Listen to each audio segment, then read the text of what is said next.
I think that I ought to begin by saying that our subject today concerns men.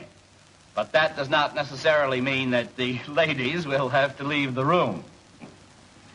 Rather than keep you in suspense any longer, I'll say that we are dealing with that inferiority from which most men suffer, which makes them unable to cope with officials or with personal emergencies of any kind. An inferiority which not only makes them feel guilty, but also look guilty. Now, let's take an example. Probably the greatest personal emergency that can come to a man is his wedding. Into this holy estate, these two persons present come now to be joined.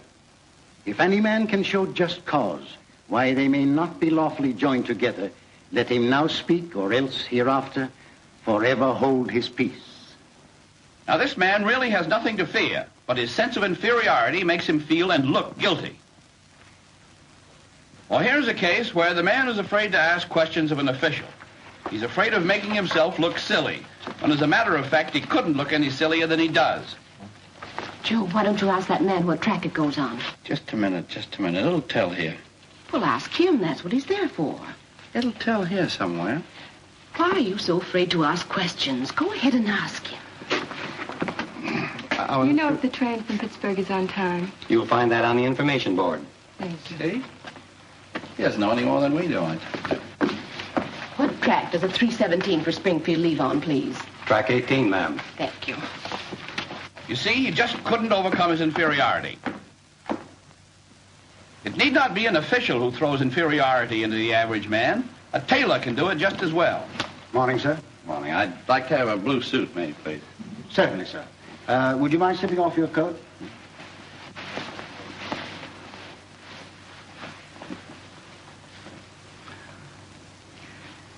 We didn't make this suit for you, I see.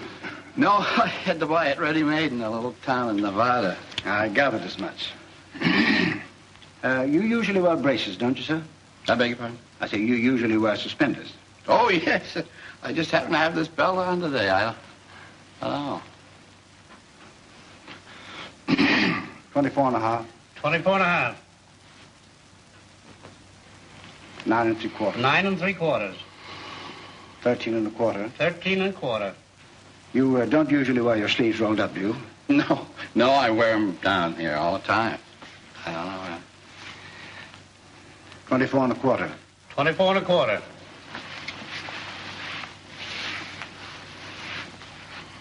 42. 42. Make that 42 1/4. 42 1/4. 39. 39. Don't hold it in, just natural. I've been laid up in bed. I haven't had much chance to exercise. So I see. Make that 43. 43. Have you ever considered a white suit for the warm weather, sir? We have some excellent white material. No, I couldn't wear a white suit.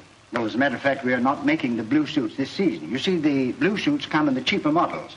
Now, what you really need is a nice white double-breasted suit. No, I really don't want a white suit. It need not even be a person who makes a man feel inferior. Any article of clothing that makes a man feel conspicuous will put him in a state of mind where he's afraid to show his face. This man is absolutely licked by a white suit. Oh, Joe, you've got on your new white suit. It looks lovely. No, it's too conspicuous. I'm going to change. Oh, now, don't be silly.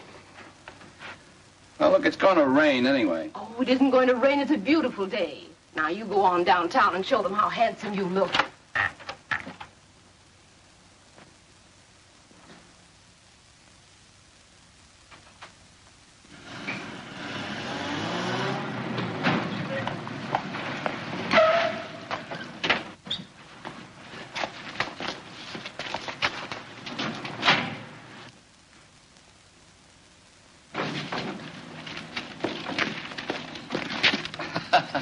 Well, all in white today.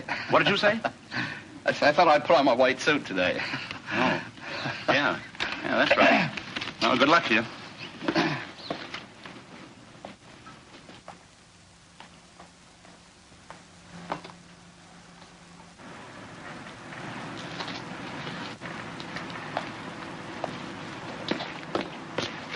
Say, you wouldn't be going my way by any chance, would you? Well, which way is your way? How's this way? Oh, it's fine. Hop in. 115 Main Street, back entrance, please. Now, here's another case of a man who's absolutely within the law, but who gives the impression of being a lawbreaker. We want a sitting room? No, of course not. How do you do? Double room, please. Would you like a sitting room? No, thank you.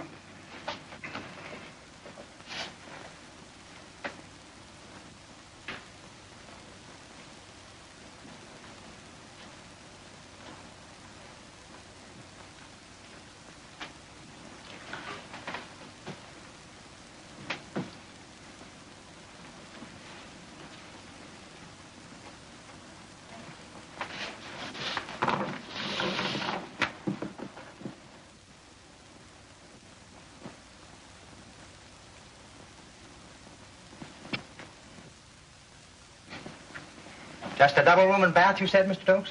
Well, no, two rooms I think would be better. Adjoining? No, necessarily. Can be on different floors. Why, what are you saying, Joe Doakes? Not on the same floor. Well, needn't necessarily be. I mean, it's... We want a double room and bath on the same floor.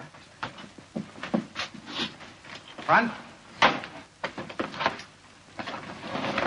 Now, this man could easily have got himself arrested because of his suspicious behavior, simply because of his inferiority.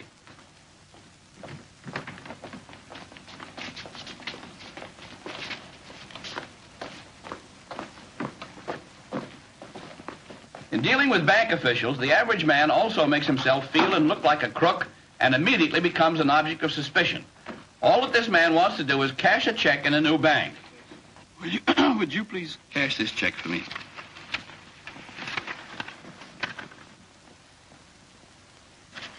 Will you endorse it, please?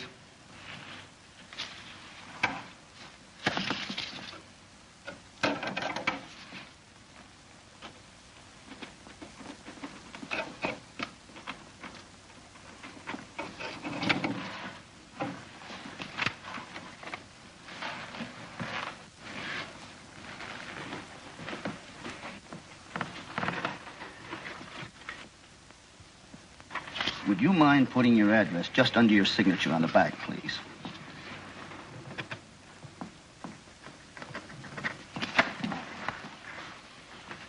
You forgot your money, sir. Don't you want your money, sir? No, thanks. Now, you see, this man was really guilty of nothing, but he lost his nerve.